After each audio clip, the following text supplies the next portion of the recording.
Week 2. This case study is based on a real-life outbreak investigation undertaken in 1998. Part 4. Environmental Investigation. Based on clinical findings, the descriptive epidemiology of early cases, and hypothesis-generating interviews, investigators hypothesized that the source of the outbreak was a viral pathogen spread by a food or beverage served at the main cafeteria at the university between March 5th and 10th. As a result, State Department of Health environmental sanitarians inspected the main cafeteria and interviewed staff on March 12th. 31 staff members were employed at the cafeteria, of whom 24 or 77% were food handlers. Except for one employee who worked at the deli bar and declined to be interviewed, all dining service personnel were interviewed. Cafeteria staff were questioned about their responsibilities in the cafeteria, such as the foods they handled, which meals they served, and where they usually worked. They were also asked about the use of gloves, hand washing practices, their work scheduling during the week before the outbreak, and if they had been ill at that time. In the cafeteria, the deli bar had its own preparation area and refrigerator. During meal times, sandwiches were made to order by a food handler. Each day, newly prepared deli meats, cheeses, and condiments were added to partially depleted deli bar items from the day before. While the deli was open for service, sandwich ingredients were not kept refrigerated or on ice. The deli bar containers were not routinely cleaned. Samples of leftover food, water, and ice were collected. None of the food handlers interviewed reported being ill in the last 2 weeks. Stool cultures were requested from all cafeteria staff. Before dinner on March 12th, the City Health Department closed the deli bar. Based on clinical findings, the descriptive epidemiology of early cases, and hypothesis-generating interviews, investigators hypothesized that the source of the outbreak was a viral pathogen spread by a food or beverage served at the main cafeteria at the university between March 5th and 10th.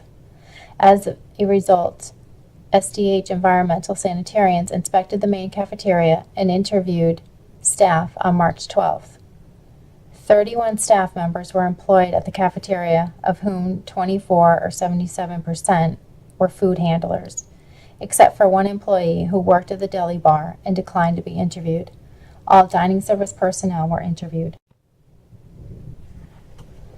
On the evening of March 12th, about 36 hours after the initial call to the health department, SDH staff conducted a matched case-controlled study among students at the university. Ill students who could be reached at their dormitory rooms were enrolled as cases. Dormitory roommates who had not become ill were asked to serve as matched control subjects. Investigators inquired about meals the students might have eaten during March 5th through the 10th, and where the food were eaten. All information was collected over the telephone. Case control study. A study that compares patients who have a disease or outcome of interest with patients who do not have the disease or outcome, and looks back retrospectively to compare how frequently the exposure to a risk factor is present in each group to determine the relationship between the risk factor and the disease. Case control studies are observational because no intervention is attempted and no attempt is made to alter the course of the disease. The goal is to retrospectively determine the exposure to the risk factor of interest from each of the two groups of individuals, cases and controls. These studies are designed to estimate odds. Cohort study. A study design where one or more samples are followed prospectively and subsequent status evaluations with respect to the disease or outcome are conducted to determine which initial participants' exposure characteristics are associated with it. As the study is conducted, outcome from participants in each cohort is measured and relationships with specific characteristics determined. 29 cases and controls were interviewed over the telephone. Investigators tabulated the most notable results below.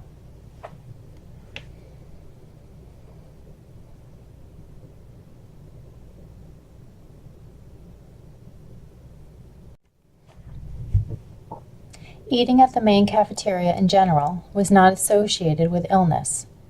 However, eating from the deli bar during lunch on March 9th or March 10th was significantly associated with illness.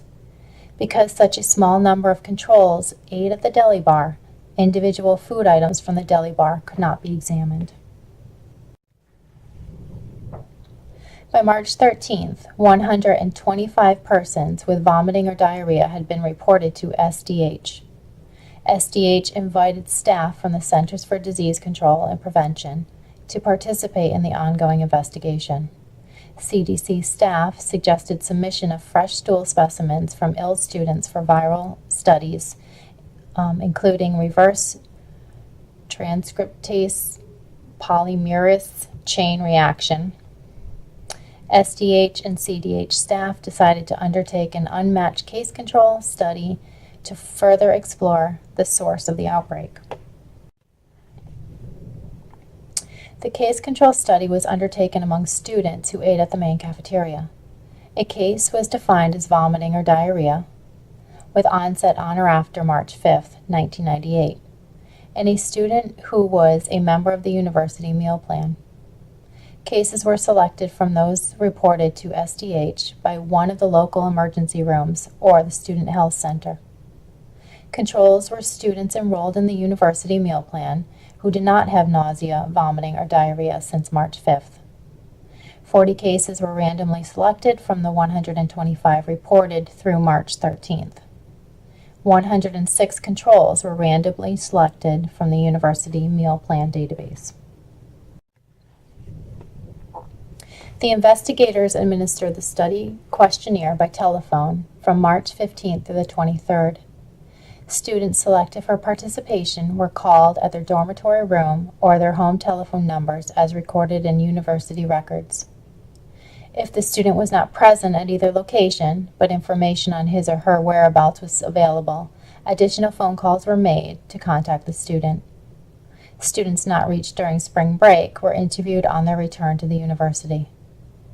36 cases and 144 controls were contacted. Cases included in the study were similar to all cases with respect to gender, age, and year in college. Their dates of onset of illness had a distribution similar to that seen in Figure 1. Results from the unmatched case control study were tabulated by SDH and CDC epidemiologists. Only persons who ate at the main cafeteria for the specific period were included in the meal-specific analyses.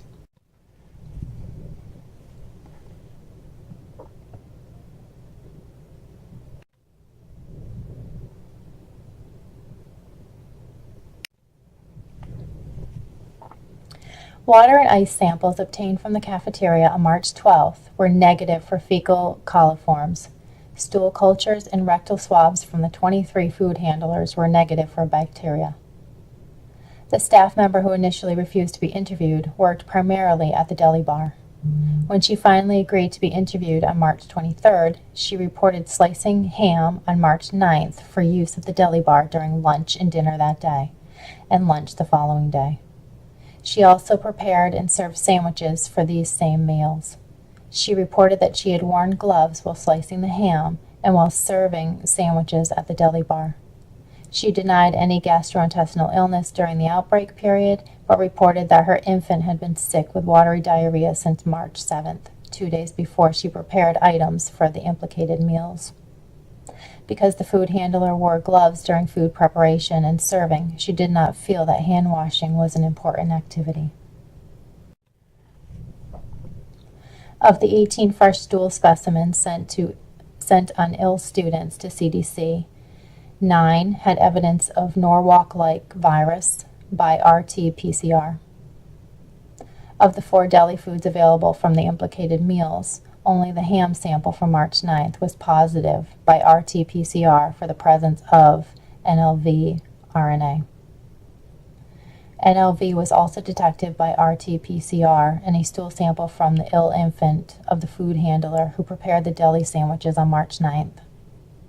The sequence of amplified product was identical to those products from the ill students in the deli ham. Of the 18 fresh stool specimens sent on ill students to CDC, 9 had evidence of the Norwalk-like virus, NLV, by RT-PCR. Of the 4 deli foods available from the implicated meals, only the ham sample from March 9th was positive by RT-PCR for the presence of NLV RNA. NLV was also detected by RT-PCR in a stool sample from the ill infant of the food handler who prepared the deli sandwiches on March 9th. The sequence of the amplified product was identical to those products from the ill students and the deli ham. Spring break at the university ended on March 23rd. The chief of the campus food services called SDH to find out what must be done to reopen the deli bar.